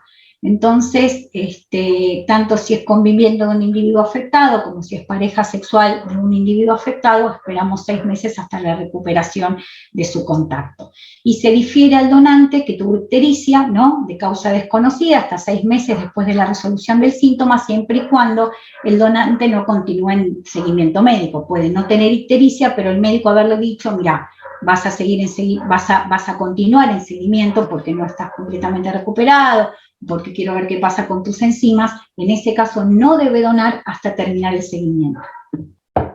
Bueno, la hepatitis B sí nos convoca, es una prueba que hacemos en los bancos de sangre. La hepatitis también es una infección hepática, pero sí tiene una importante mortalidad, es causada por el virus de la hepatitis B, se transmite de humano a humano a través de la sangre, de los fluidos corporales, y en consecuencia, digamos, se transmite por sangre y también por trasplante, por contacto sexual, por heridas cortopunzantes con contacto de sangre de otra persona, se transmite de la madre al hijo, digamos, intraútero, y también se transmite perinatalmente. El problema con la hepatitis B es que, bueno, en nuestra región es muy prevalente, ¿sí? Yo hace poco había leído que en América casi, no sé, 3 millones de personas padecen hepatitis crónica, ¿sí?, por virus B, puede evolucionar, como digo, a la cronicidad y conlleva, sí, a un riesgo de cirrosis y también de cáncer. Digamos, es más grave que la hepatitis A. No está distribuida en toda la población de la misma forma. Hay poblaciones más vulnerables, ¿sí? Que son trabajadoras y trabajadores sexuales, hombres que tienen relaciones sexuales con otros varones, personas que han estado en situaciones de privación de la libertad, consumidores de drogas endovenosas. Estas poblaciones son poblaciones vulnerables y de más alto riesgo, por eso ustedes entenderán por qué en la entrevista hacemos preguntas relacionadas con estos factores de riesgo. Estos serían las recomendaciones para hepatitis B, ¿sí? Como queda el marcador en sangre, diferimos permanente, y bueno, si lo detectamos positivo, porque el donante tiene por más que esté recuperado sintomáticamente, puede ir a la cronicidad y en esa cronicidad tener marcadores positivos, digamos, en el banco de sangre, diferimos permanentemente a individuos con evidencia clínica o de laboratorio presente o pasada de infección por hepatitis B. Distinto es si el donante potencial es pareja sexual actual o anterior de una persona con infección con hepatitis B. No creo que tengamos que leer todo esto ahora, pero sí decirles que según el banco de sangre, haga o no biología molecular, se pueden diferir 3, 6 o 12 meses, según las normas de cada país. Repito a cada ratito que esto no es establecer recomendaciones para la colecta del 16 de diciembre, solo reflexionar sobre lo que hacemos y cómo lo hacemos, y cada banco tiene que tiene que continuar y hacer la entrevista de acuerdo a normativas vigentes, criterios de elegibilidad propios. Una cosa es ser conviviente con una persona con hepatitis y otra cosa es qué pasa si el potencial donante es pareja sexual actual o anterior de una persona recuperada de la infección por hepatitis B, ¿no? Y entonces hay que indagar cuándo fue el último contacto sexual y si está recuperada la pareja. Y esto es un poco lo que ya mencionamos, ¿no? Diferir a todo potencial donante que no sabe qué tipo de hepatitis tuvo, si no hay certeza de que haya tenido hepatitis A después de los 11 años, lo mismo con donantes que tuvieron ictericia, esperamos 6 meses hasta que se recuperen o tengan el alta.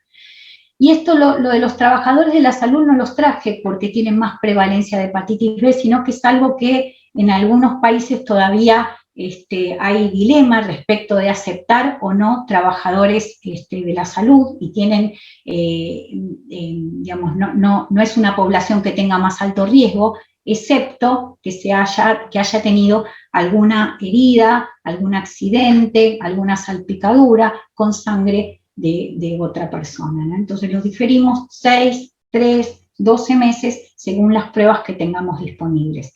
Pero ser trabajador de la salud per se no es una condición de diferimiento de donantes. Y bueno, y por último la hepatitis C, ¿no? No traigo la hepatitis E, acá tengo una experta que es la doctora Paula Castellanos y quizá un día podemos hacer una reunión para conversar sobre la hepatitis E. Pero bueno, respecto a la hepatitis C también, otra vez, es una enfermedad hepática causada por el virus de la hepatitis C. La transmisión, ¿sí? También puede ser por transfusiones de sangre, por transfusiones de células, por trasplante de células, por trasplante de órganos, lesiones cortopunzantes, uso de droga endovenosa, digamos, son las mayores, digamos, causas, la mayor, sí, de las causas prevalentes, ¿sí? de hepatitis C. La hepatitis C tiene un periodo de incubación de 2 semanas, ¿no? Pero también es hasta 6 meses, ¿no? Y hay muchas personas, el 80% de las personas que contraen hepatitis C están asintomáticas, ¿sí? hasta por lo menos 6 meses después de la infección.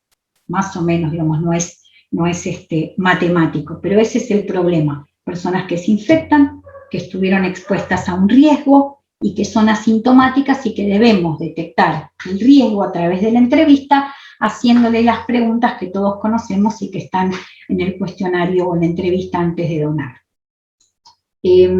También puede transmitirse, aunque mucho menos frecuentemente, a través de relaciones sexuales con una persona infectada, o por compartir, digamos, ya dije jeringas, pero también artículos personales, por ejemplo, las maquinitas de afeitar de una persona que está infectada. Después de una infección aguda, el problema es que el 50 al 80% de los pacientes pueden desarrollar una infección crónica. Y también el problema de la hepatitis C es que desarrolla cirrosis y carcinoma hepatocelular.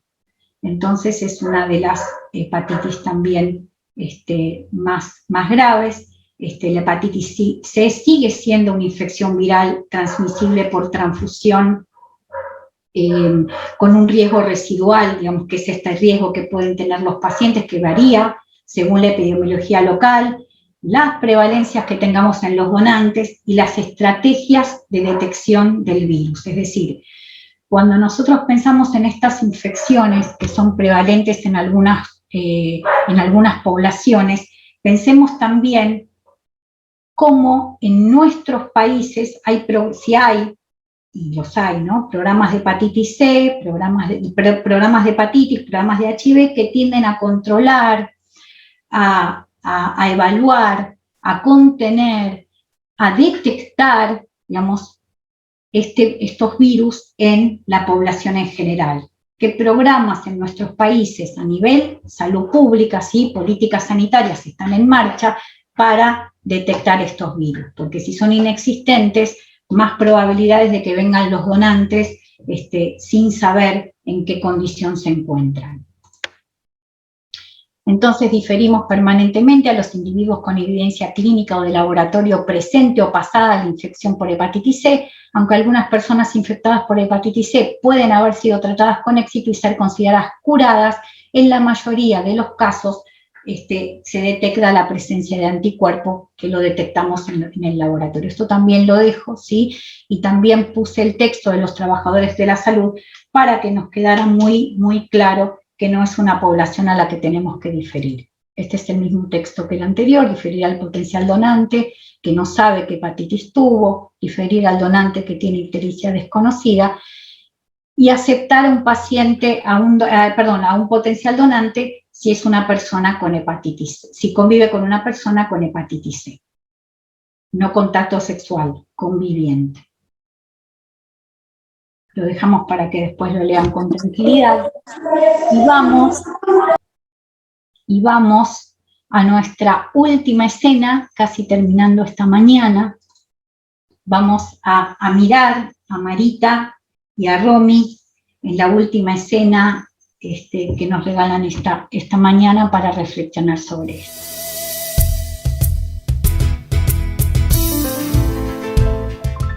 Hola, buenos días, ¿cómo estás? Me enteré que podemos sacar acá un turno para donar sangre para la próxima campaña. Sí, bueno, bienvenida. Te voy a dar unos requisitos para que leas.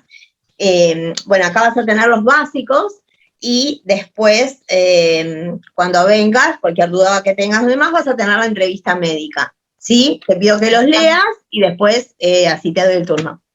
Ah, bueno, dale, buenísimo. Igual yo hablé con mi médica porque tuve cáncer hace 10 años, pero bueno, ya de mamas, y ya estoy totalmente recuperada, me hago chequeos de rutina y está todo perfecto y digamos ya no estoy más enferma.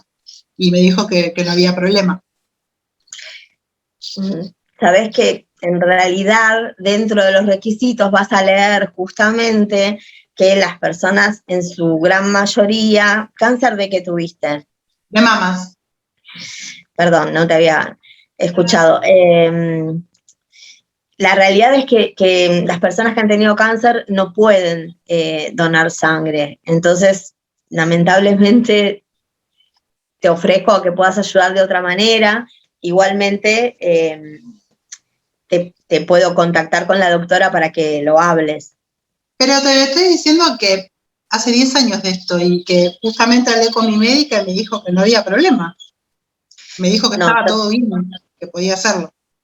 Yo te entiendo. El tema es que, bueno, nos tenemos que regir por todo los requisitos básicos, y dentro de ellos está esto. Entonces, espérame un segundo que te llamo a la doctora para poder contactarte, y allí te explica ella desde el lado de médica, ¿sí? No, la verdad que no, deja, no entendés, parece que no entendés. Para mí, lo que es para mí, que hace 10 años que ya no tengo nada, que estoy sana, que mis estudios salen perfectos, y evidentemente, bueno, una persona que tuvo cáncer, evidentemente, ya parece que no sirve. Así que me voy re desilusionada, pero bueno, déjalo así, te agradezco igual.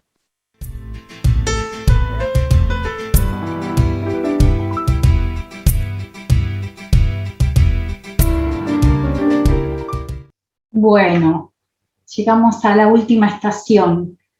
¿Qué nos provoca esta escena, ¿no? ¿Qué nos lleva a pensar por qué Romy contesta así, con tanta frustración? Y bueno, tuve cáncer, listo, ya no puedo.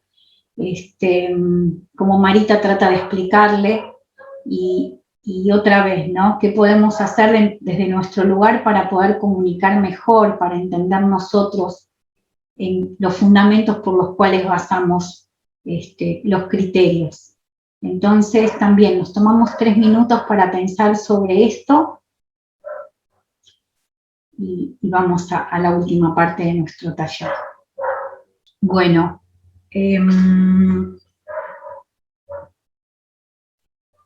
escena 4. La escena 4 nos trae un concepto, el concepto del principio de precaución. Y para entenderlo un poco más, traje un par de definiciones. Cuando no existe esa certeza, ¿no?, pero hay indicios de posibles efectos perjudiciales, deben instaurarse acciones de forma anticipada, medidas de precaución, para evitar el potencial daño. En condiciones en que la evidencia emergente sugiere que los criterios de diferimiento podrían ser más flexibles, se recomienda la aplicación de un enfoque de precaución hasta que se disponga de evidencia científica de mejor calidad metodológica. ¿Qué quiere decir esto? Que a veces no tenemos la evidencia, no tenemos la certeza, y entonces nuestros criterios son amplios, y corremos el riesgo de dejar fuera un montón de donantes que no tendrían ningún problema, ningún daño ni para ellos ni para el paciente en donar, ¿sí? Corremos riesgo de decirle no dones, aunque existe la probabilidad muy alta de que no tenga nada y pueda ser elegible como donante. Pero cuando no sabemos, la balanza siempre se inclina al derecho del paciente a recibir sangre segura. En este caso del cáncer, no sabemos si se transmite por la sangre, y lo más probable es que no sea. ¿Por qué? Porque hubo un estudio en el año 2007, un estudio muy grande, una cohorte entre donantes y pacientes en un país como es Dinamarca, creo que fue Dinamarca, Suecia, sí, Dinamarca y Suecia, en donde tienen sistemas de hemovigilancia muy fuertes, entonces pueden trazar perfectamente qué donante donó para cada paciente y cruzar esos datos. Y entonces, en esta cohorte retrospectiva acerca de la incidencia de cáncer entre pacientes que recibieron sangre de donantes, que se consideraban que en el momento de donar tenían un cáncer subclínico, ¿sí?, diagnosticado con cáncer dentro de los 5 años posteriores a la donación. Es decir, donaban sangre y 5 años posteriores, cáncer de mama, cáncer de colon, lo que fuera, no mostró un riesgo excesivo de cáncer entre los receptores que habían recibido esa sangre. 3% de todos esos donantes que que bueno, les voy a pasar el paper porque no me acuerdo cuántos donantes estudiaron, pero eran cientos de miles y miles de donantes, había tenido un cáncer subclínico en el momento de la donación. Entonces, no hay ese trabajo y otros trabajos más acuerdan que no hay transmisión de cáncer por la sangre.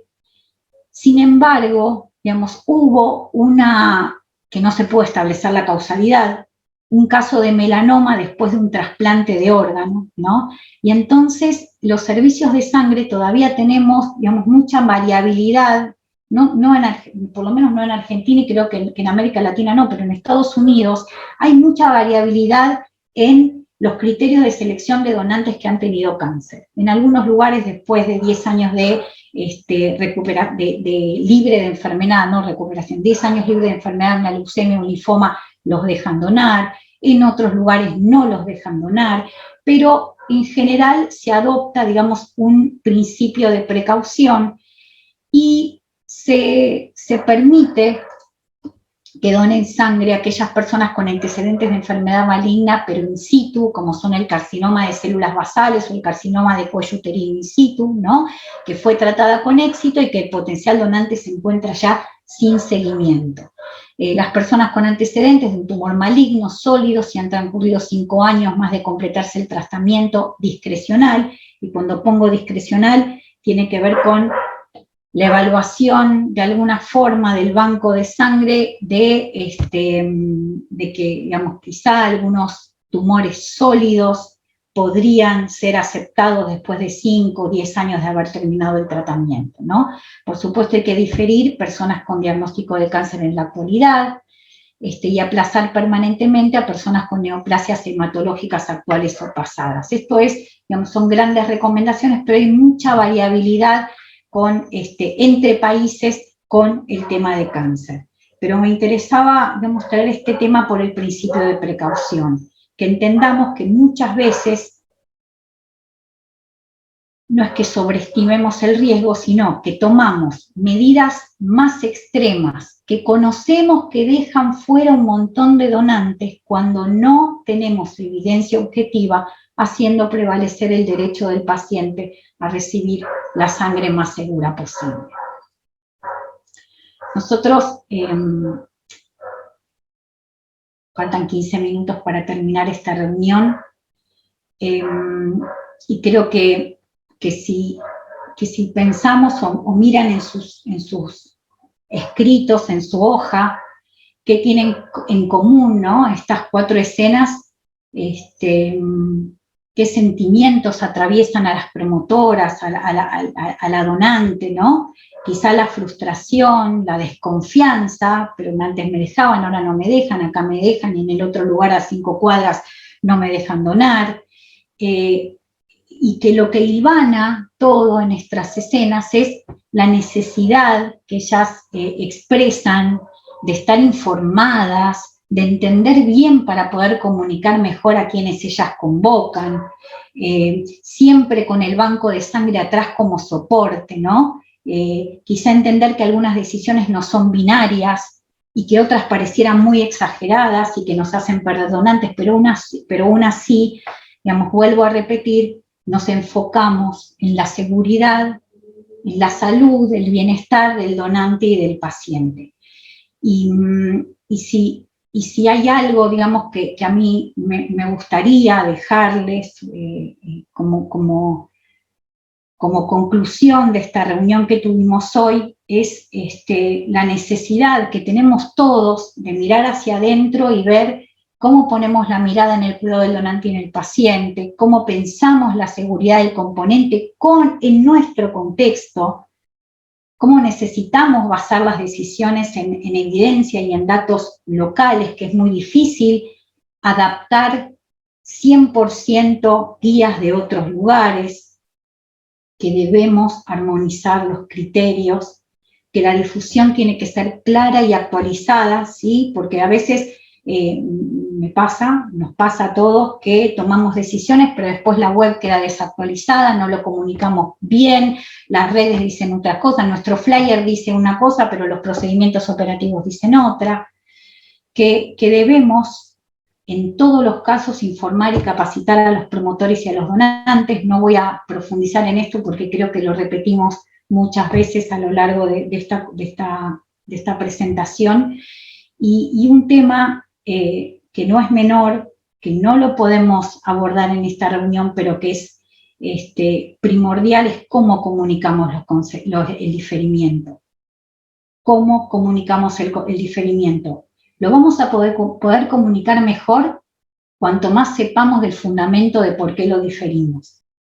Si el banco conoce el motivo, lo va a poder comunicar bien. No es diabetes sí, diabetes no. Es, no sé, cuántas parejas en el último año sí, digamos, no es así. Cuanto más podamos estudiar y conocer de por qué tomamos las decisiones, mejor las vamos a poder comunicar. Aquel donante que se va entendiendo por qué es diferido, conociendo cuál es el impacto de esto, si puede donar, lo va a volver a hacer. Y si no puede donar, va a promover que otros donen. Entonces, creo que así termino. Les agradezco mucho. Quedan 15 minutos. No, la verdad que no pensamos cuál iba a ser la dinámica de cierre porque entiendo que hay un montón de preguntas. No vamos a poder, digamos, conversar ahora sobre, no sé, yo lo dejo, yo no lo dejo en mi país, digamos, porque va a ser como infinito. Les propongo quizás, si surge de esta reunión, hacer quizá un encuentro específico para criterios de elegibilidad, pero si alguno tiene, no, acá. Yo veo manos levantadas y quizás si alguno tiene alguna reflexión que sea, digamos, acotada, podemos hacerla en estos 15 minutos y bueno, y les agradezco mucho, espero no haber sido muy pesada. Vamos con Gabriela Fernández Cid, que está levantando la mano. Bueno, muchísimas gracias, Silvina. La verdad es que lindísima la presentación, lindísima la organización general de la disertación, dinámica, interesante, entretenida. Tenemos que incorporar en el rubro de actrices a 2 más que no conocíamos. Sí, está re bueno. Y yo me interesó muchísimo y por supuesto hice muy obedientemente todo lo que vos así que tengo anotadas algunas cosas que quería compartir. No, porque me pareció muy interesante, la verdad. Y yo, de todas las escenas, hice como una lectura en 3 planos. El primer plano es el individual, el del donante, y que la verdad, un donante que se va rechazado, sin una explicación certera, sin una explicación que haya entendido, es un donante que lo vamos a tener en contra y que nos va a hacer mal. Entonces, eso es lo que tenemos que entender desde el equipo de salud. Que nuestro esfuerzo, como vos decías, como vos bien decías, que hay que poner un esfuerzo tremendo en cómo se comunica para que el que recibe la comunicación lo entienda y termine siendo aliado nuestro y no que esté en contra porque no le explicaron bien o porque por eso es tan importante que los promotores no solamente estén bien formados, sino que cuando no saben, no pueden, pidan ayuda, porque si no, van a hacer un trabajo que va a destruir lo que están aportando. Entonces, bueno, eso por un lado. Obviamente, a los profesionales desde el servicio, que es el segundo nivel de análisis, también les exige muchísimo porque tienen que estudiar enormemente, no solamente los motivos, sino cómo los van a exponer para que sean comprendidos, para que sean interpretados y para que sean repetidos por todos, por los promotores, pero también por los donantes. El diferimiento es un tema muy delicado porque realmente un donante que va con todas las ganas a donar, ser rechazado en ese momento, se siente como que es lo peor que le puede pasar. Entonces, bueno, eso es lo que tenemos que fuertemente defender y cuidar. Por otro lado, a nivel individual, ¿no? Y por otro lado, estuve pensando como un tercer nivel de análisis el rol de los organismos rectores, el rol de cada servicio, el rol, digamos, esta unificación de criterios para la selección de donantes, que es muy compleja y entonces necesitamos tener un estudio muy profundo con todas las voces representadas en el momento de la actualización de las normas y de la selección de criterios, como para unificarlos y que sean lo más abarcativos posibles. Pero dicho esto también, hay que pensar que no existen criterios únicos que digan hepatitis sí, hepatitis no, como vos bien mencionaste, porque la medicina no es una ciencia exacta en el que uno diga esto sí, esto no, esto bueno. Hay consideraciones de contextos, hay consideraciones de situaciones particulares, hay consideraciones de servicios y lugares que van a incidir en la decisión de ese profesional, con lo cual es muy importante que los profesionales tengan en cuenta que también tenemos que transmitir eso, que también, y los promotores también tienen que saberlo, no hay un criterio único, hay donantes, hay donaciones, y a lo mejor este donante hoy sí puede donar, y quizá dentro de 3 meses no. Entonces eso es lo que tenemos que saber transmitir claramente. Ahí está el esfuerzo más grande que hay que hacer.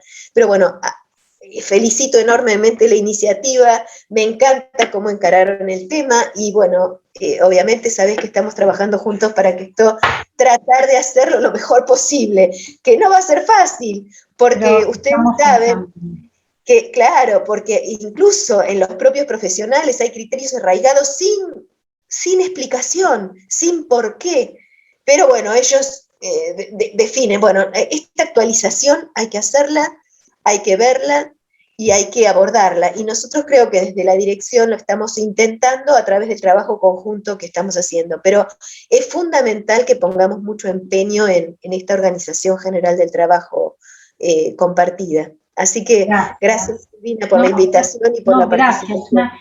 Una brillante resumen de lo que transcurrió en estas 2 horas. Te agradezco de verdad.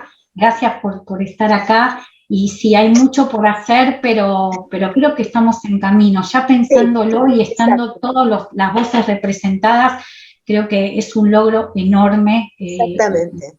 Así que bueno, gracias, Gabriela. Gracias. No, a ustedes, gracias a ustedes. El doctor José Ramiro Cruz tiene la mano levantada.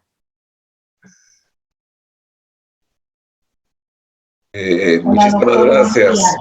Muchísimas gracias, doctora Cooperman, y me uno a las felicitaciones por esta brillante actividad. Me parece que no solo la actividad, sino que el enfoque de haber motivado, haber promovido y haber facilitado que el trabajo conjunto entre promotores comunitarios y servicios de sangre, brillante, porque todo lo que usted ha dicho definitivamente necesita la participación integrada e integral, no solo de los promotores, no solo de los servicios de sangre individuales, sino de un enfoque que sea generalizado para que la población a la que servimos reciba la misma educación. Yo creo que eso es el factor importante de mencionar acá. No es solo entrevistar a un donante, no solo es, y voy a también enfatizar, diferirlo, porque no es rechazarlo. Debemos también tener cuidado con las palabras que utilizamos. Nosotros diferimos a los donantes, no los rechazamos. Yo creo que es importantísimo que recordemos, les voy a decir, yo voy a reconocer también, la OPS hace 12 años trató de establecer un sistema del cual se podían ir aprendiendo las razones por las cuales se difieren a los donantes y cómo hacer que esas razones se traduzcan en acciones que sean positivas para el donante y para el paciente. Yo creo que el mensaje acá es educación para que las personas vean que lo que hacemos es por su bien, tanto por el donante como por el paciente, tanto por los que estamos en los servicios como por los que estamos promoviendo. Tenemos un propósito que es loable, que es central para el bienestar público, pero también nosotros tenemos que ver que nuestra actividad sea de beneficio para nosotros los que estamos involucrados.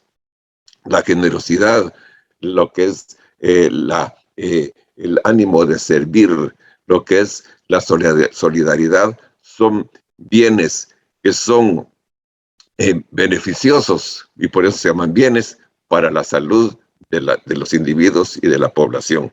Yo me voy a permitir, doctora, leer el último párrafo de la introducción de las recomendaciones que se hicieron hace 12 años, porque me parece que lo que usted está haciendo es algo histórico.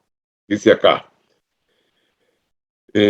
vamos a ver, el documento incluye recomendaciones de la OPS para las autoridades nacionales de salud y los programas nacionales de sangre, oigan bien, con el propósito de promover un abordaje multidisciplinario y coordinado para la promoción de la salud, de la educación pública, de los derechos humanos universales y regionales, aplicables a los donantes de sangre y a los pacientes que reciben transfusiones, la garantía de calidad y la eficiencia financiera en lo que hace a suficiencia, disponibilidad, accesibilidad, calidad, seguridad y oportunidad de la transfusión de sangre. Es importante tener siempre presente que estas recomendaciones deben ser reevaluadas cuando surja información o evidencia que lo justifique. Así que se cierra, quizá, creo yo, se empieza a cerrar un círculo que ha tomado 12 años para que se pueda llegar a ese enfoque multidisciplinario de salud pública, de seguridad transfusional que trasciende la seguridad sanguínea. Yo creo que la cooperación, la coordinación, el enfoque, el liderazgo del grupo cooperativo y el suyo personal, doctora Cooperman, ha marcado de veras el banderazo para una nueva etapa en lo que son la aplicación de los criterios para selección y educación, selección de los donantes. Muchas gracias, muchas felicitaciones y gracias por la oportunidad. No, gracias a usted por ser parte de este equipo, por sus palabras y por traernos ese material tan valioso, vigente hasta hoy, que bueno, fue rector y es rector de los criterios de elegibilidad de muchos de nuestros países y de nuestros bancos de sangre. Ahí pusieron el nombre, se llama Criterios de Elegibilidad de Donantes de OPS, se baja en PDF y es un material sumamente valioso. Gracias, doctor, por sus palabras y por haber traído la reflexión sobre el libro. Paula Castellanos. Buen día, Paula. Buen día, Silvi. En primer lugar, pues unirme a las felicitaciones, de verdad. Ya te lo dijo Gabriela, te lo ha dicho Pepe y me quiero sumar porque no solo es una excelente iniciativa, creo que estás logrando, como decía Pepe, una misión que muchos debimos tener y que a lo mejor no encontrábamos los caminos, pero que lo estás haciendo magistralmente. La exposición fue muy, muy clara y déjalo claro. Creo que ha dejado, por los comentarios que he ido viendo, una gran satisfacción de aprendizaje de todos aquellos que quieren estar dentro del campo de la donación y de la promoción. Así que de verdad, mis felicitaciones, tienes un liderazgo impresionante, es un lujo ser tu amiga y aparte de esa felicitación, solo quisiera resumir esto y un pequeño ejemplo para que veamos hasta dónde puede llegar realmente el no comunicar asertivamente. Tú hablabas de la comunicación asertiva como una igualdad al conocimiento del problema y realmente eso es, o sea, yo voy a poder comunicar lo que conozco, o sea, yo no voy a ser asertivo si yo no llego a conocer el problema, pero más allá de conocer el problema o lo que tenga que comunicar, para hacerlo de esta forma asertiva, creo que debo darme a entender. Y el entendimiento es muy importante. Y con esto creo que dejas esa sensación de las personas que promueven, de poderse acercar a los bancos de sangre para poder entender, porque si solo nosotros entendemos, podemos verdaderamente comunicar. Y para finalizar, quiero poner el pequeño ejemplo que te hacía referencia. Siendo yo tan adicta a estos campos como tú, y tan cercana a una hija como lo es una madre, mi hija toda la vida quiso donar sangre y se me fue a España, y como me veía en estas batallas, dijo, voy a un día sorprender a mi mamá y le voy a decir que doné. Se acercó a una colecta móvil y lamentablemente no pudo donar. Me vi reflejada en Marita y en Romina, a quienes felicito porque estuvieron magistrales, porque realmente no pudo donar porque acababa de venir de visitarme. Y para España es un problema el mal de Chagas, la enfermedad de Chagas, y ella estaba diferida por haber viajado a ver a su familia, y ella no lo entendía.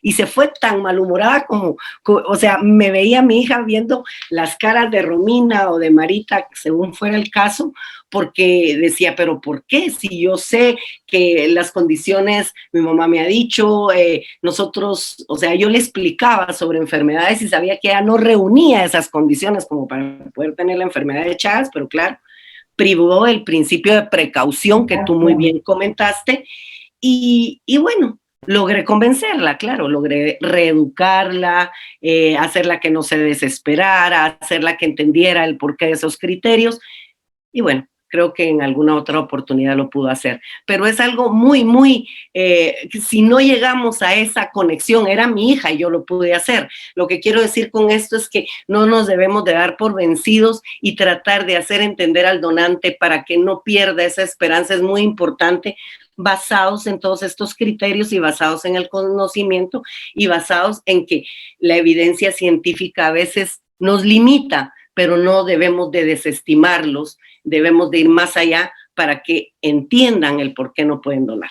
Y con eso me quedaría, pero te quiero felicitar mil veces. Gracias, Paula. La verdad que creo que es el mejor cierre que podemos tener para nuestra reunión. Hilvanaste todos los temas y lo cerraste con un ejemplo muy cercano que nos sucede a cada uno de nosotros todo el tiempo. Yo quiero agradecerles y quiero que le demos un aplauso, aunque no se escuche, a Marita y a Romy, que interpretaron a estas donantes, y interpretaron porque lo son, pero acá lo dramatizaron, que nos llevaron a reflexionar sobre estos temas. Así que gracias, Marita, no sé, abramos los micrófonos, te aplaudamos, son unas genias, gracias porque nos regalaron este momento para pensarlo. Nosotros nos vamos a volver a encontrar el 2 de octubre, creo que es el 2 de octubre, que es el primer sábado, acá lo tengo, a ver, acá. Sí, 2 de octubre, doctora. 8, perdón. No, 8 de... No, 2. 2 de sábado octubre. 2 de octubre. 2 de sábado octubre. 2 de octubre, que es la tercera reunión, en donde vamos a hablar de organización de una colecta externa, ¿sí? Mientras tanto, los que no llenaron el acuerdo lo pueden ir llenando y bueno, nos seguimos comunicando. Van a recibir el link con la grabación de esta reunión para aquellos que no pudieron venir. Ana Lucía Cabezas quiere hablar. Gracias. Yo siempre inspirada por esta maravilla de crecer en este campo de la promoción. Solamente una recomendación. Estamos alistando el terreno para esa gran jornada. Hay una confidencialidad en el momento de comunicación. No vamos a comunicar todavía absolutamente nada en las redes. Esto es parte de nuestro trabajo, de alistar el terreno, de prepararnos, de trabajar en equipo. Yo sé que todos quisiéramos empezar a compartir por redes toda esta maravilla que está sucediendo, toda esta, yo digo, esta toma de conciencia de lo que estamos logrando hacer. Pero todavía no es el momento. El momento de la comunicación a través de las redes llegará en su momento. Entonces, solamente eso, doctora Silvina, pedir en este momento respetar ese acuerdo de la comunicación masiva. No vamos a todavía sacar esa comunicación y visibilizar a través de las redes. Esto es parte de toda esta comunicación interna que lo estamos haciendo como GESIAN, como Latinoamérica Unida por la donación de sangre. Gracias, doctora Silvina. Gracias, Analu. Bueno, entonces nos despedimos, a disfrutar el fin de semana, cuidémonos mucho y nos vemos en un mes. Seguimos por mail. Gracias a todos, gracias por la participación, por estar acá y bueno, la verdad que es emocionante ver a tantos con un mismo propósito, tantos y tantas. Vamos. Chao. Muchas gracias. Adiós, chao. A todos. Chao.